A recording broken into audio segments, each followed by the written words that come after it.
മതപരമോ രാഷ്ട്രീയമോ ആയ കാര്യങ്ങളിൽ ഇനി അഭിപ്രായം പറയില്ലെന്ന് ഷാരൂഖ് ഖാൻ പറഞ്ഞിരിക്കുന്നു. അസഹിഷ്ണുതയ്ക്കെതിരായ തന്റെ പരാമർശങ്ങളുടെ ഭാഗമായി പുതിയ സിനിമ ദിൽവാലേക്ക് മികച്ച കളക്ഷൻ നേടാനായില്ലെന്നും ഷാരൂഖ് ഖാൻ പറഞ്ഞു. അതേസമയം ഗുലാം അലിയുടെ സംഗീതം പരിപാടിക്കായി ഗുലാം അലി നാളെ കേരളത്തിലെത്തും. നിങ്ങൾ മാധ്യമങ്ങളും രാഷ്ട്രീയ പാർട്ടികളും ആരെയും തെറ്റിദ്ധരുത്താൻ സമ്മതിക്കില്ല എന്നുള്ളതാണ് ഈ അഭിപ്രായത്തിൽ നിന്ന് വ്യക്തമാകുന്നത്. അദ്ദേഹം പറഞ്ഞത് തെറ്റായിപ്പോയി. ഈ രാജ്യത്ത് അദ്ദേഹത്തെ വളരാനും അദ്ദേഹത്തിൻ്റെ സിനിമകൾ പ്രദർശിപ്പിക്കാനും ഒക്കെ അവസരം ഉണ്ടായിട്ടുള്ളത് ഇവിടെ സഹിഷ്ണുത നിലനിൽക്കുന്നതുകൊണ്ടാണ്. അതുകൊണ്ട് അദ്ദേഹം പറഞ്ഞത് തെറ്റായിപ്പോയി എന്നുള്ളത് അദ്ദേഹത്തിൻ്റെ ഒരു കുറ്റബോധത്തിൽ നിന്ന് വന്നതാണ് ഇത്. അല്ലാതെ അദ്ദേഹത്തെ എതിർക്കാനോ അദ്ദേഹത്തിൻ്റെ സിനിമ കാണാതിരിക്കാനോ ഒന്നും ആരും ശ്രമിച്ചിട്ടില്ല. നല്ല സിനിമകൾ ഏത് മതത്തിലുള്ള ആളുകൾ ഉണ്ടായിരുന്നാലും കാണുമല്ലോ. ഇവിടെ നമ്മൾ ഒരു കാലത്ത് നസീറിൻ്റെ സിനിമ കണ്ടിട്ടില്ലേ? ഇന്ന് കേരളത്തിൽ മമ്മൂട്ടിയുടെ സിനിമ കാണുന്നില്ലേ? അതുപോലുള്ള പുതിയ നടന്മാരുടെ സിനിമകൾ കാണുന്നില്ലേ? ആർക്കെങ്കിലും അസഹിഷ്ണുതയുണ്ടോ? അവർ അധികാരത്തിൽ വന്നതിന് ശേഷം ഈ രാജ്യത്ത് അസഹിഷ്ണുത വർദ്ധിച്ചു എന്നുള്ളത് യാഥാർത്ഥ്യമാണ്. അത് ഈ രാജ്യത്തിനകത്തുള്ള എല്ലാ മാധ്യമങ്ങളും ചർച്ച ചെയ്തിട്ടുള്ള കാര്യമാണ്. അന്തർദേശീയ മാധ്യമങ്ങൾ അത് വളരെ പ്രാധാന്യത്തോടെ ഗൗരവത്തോടെ ചർച്ച ചെയ്തിട്ടുള്ള കാര്യമാണ്.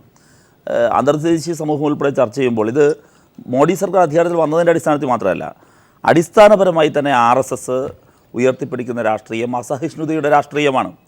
അവർ കുറേ കാലമായി, അതൊരു ഭരണകാലത്ത് വന്നതിന് ശേഷമുള്ളൊരു കാലഘട്ടത്തെ മാത്രം നമ്മൾ എടുക്കേണ്ടതില്ല.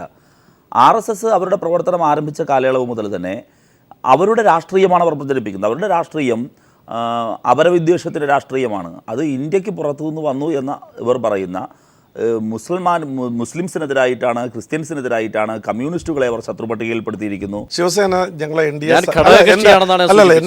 ഞങ്ങളുടെ സംഘടന NDA ഘടകകക്ഷിയാണ്. ആ സംഘടനയുടെ വ്യക്തമായ നിലപാടെടുക്കാനൊരു സ്വാതന്ത്ര്യമുണ്ട്. ഏത് വിഷയത്തെ സംബന്ധിച്ചും അവരുടെ കാഴ്ചപ്പാട് കുറച്ച് പറയാനും പ്രചരിപ്പിക്കാനുള്ള അവകാശമുണ്ട്. ഞങ്ങളുടെ BJPയെ സംബന്ധിച്ചിടത്തോളം ഞങ്ങളുടെ അഭിപ്രായം പറയാനുള്ള യോഗ്യതയുണ്ട്. ഇപ്പം നിലവിൽ പാകിസ്ഥാനിലെ ഗായകനോ മറ്റാർക്കോ വിസ നിഷേധിച്ചിട്ടില്ല. അങ്ങനെ ഒരു സാഹചര്യം ഗവൺമെൻറ് എടുത്തിട്ടില്ല. അതുകൊണ്ട് അദ്ദേഹത്തിന് ഇവിടെ വരാനും നടത്തുന്നതിനും എതിർപ്പില്ല. പക്ഷേ ഇതിലൊരു രാഷ്ട്രീയമുണ്ട്.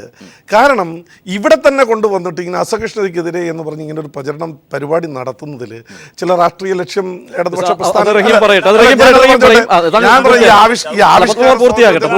ആവിഷ്കാര സ്വാതന്ത്ര്യത്തെക്കുറിച്ചൊക്കെ റഹീം ഒരുപാട് പറഞ്ഞു.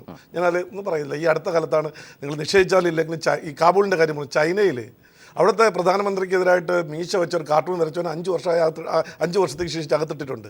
കേരളത്തിലൊരു സംസ്ഥാന സെക്രട്ടറി ആയിരുന്ന ആളിൻ്റെ കുറിച്ച് ഒരു പോസ്റ്റ് ഇട്ടവന് എന്താണ് സ്ഥിതി എന്നുള്ള കാര്യം അറിയാം. ശിവസേനയ്ക്ക് മാത്രമല്ല, ഇത്തരം കാര്യങ്ങളിൽ ഞങ്ങൾ മിണ്ടാതിരിക്കും. ഞങ്ങൾ ജനാധിപത്യത്തിൻ്റെ മുഖം മൂടി ഇങ്ങനെ അണിഞ്ഞിരിക്കും. ശിവസേന പറഞ്ഞോ, പരിവാർ സംഘടനകളുടെ പേരിൽ ആര് വേണോ പറഞ്ഞോ, വേണ്ട. BJPയുടെ തന്നെ MP മാർ, ഏറ്റവും പ്രധാനപ്പെട്ട BJPയുടെ നേതാക്കന്മാർ, അവർ ഏറ്റവും കണിശമായ വാക്കുകൊണ്ട് ആക്രമിച്ചോ. എന്തൊക്കെയാണ് ഈ സ്വാതി ബ്രാഞ്ച് വിളിച്ചു പറഞ്ഞത്? യോഗി ആദിത്യനാഥ് വിളിച്ചു പറഞ്ഞത്? VK സിംഗിന്റെ നിലപാടെന്തായിരുന്നു? ദളിത് വിരുദ്ധ പരാമർശം. നിങ്ങൾ നോക്കൂ, ഈ വിഷയത്തിൽ കീർത്തി ആസാദിനെതിരെ എടുത്ത സമീപനം എന്തുകൊണ്ടെടുത്തില്ല BJP?